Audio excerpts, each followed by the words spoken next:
પ્રભુ ઈસુ ખ્રિસ્તના સર્વશ્રેષ્ઠ નામમાં તમારો અભિવાદન. પવિત્ર બાઇબલમાં યોહાનની લખેલી સુવાર્તા તેનો 3 અધ્યાયના 16મા કલમમાં, કેમ કે દેવે જગત પર એટલી પ્રીતિ કરી કે તેને પોતાનો એકાકી જનિત દીકરો આપ્યો, એ સારું કે જે કોઈ તેના પર વિશ્વાસ કરે તેનો નાશ ના થાય, પણ તે અનંત જીવન પામે. આ કલમ પ્રભુ ઈસુ ખ્રિસ્તના સંબંધમાં ગંભીર સવાલોનો જવાબ આપે છે. પહેલો, પ્રભુ ઈસુ ખ્રિસ્ત કોણ છે?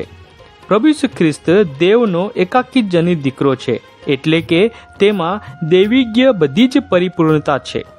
તે સંપૂર્ણ દેવ અને સંપૂર્ણ મનુષ્ય છે. બીજો, તે જગતમાં શાને માટે આવ્યો? બાઇબલમાં આપણે વાંચીએ છીએ કે તે સ્વર્ગમાંથી ઉતરીને જગતમાં આવ્યો. મનુષ્યનો પાપ જે દેવના વિરુદ્ધ છે તેનો દંડ નરક છે.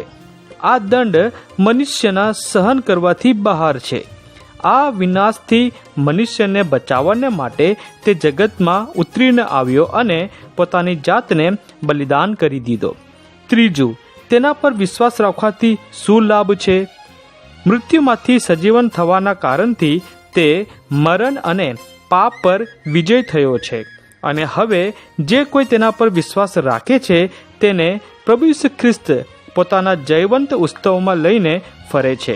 મતલબ કે તેનો હવે નાશ નહીં થાય, પણ તે અનંત જીવન પામે છે.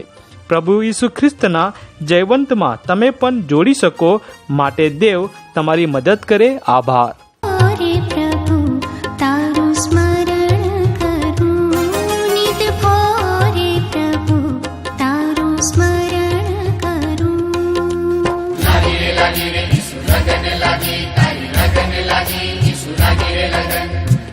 લાગી રે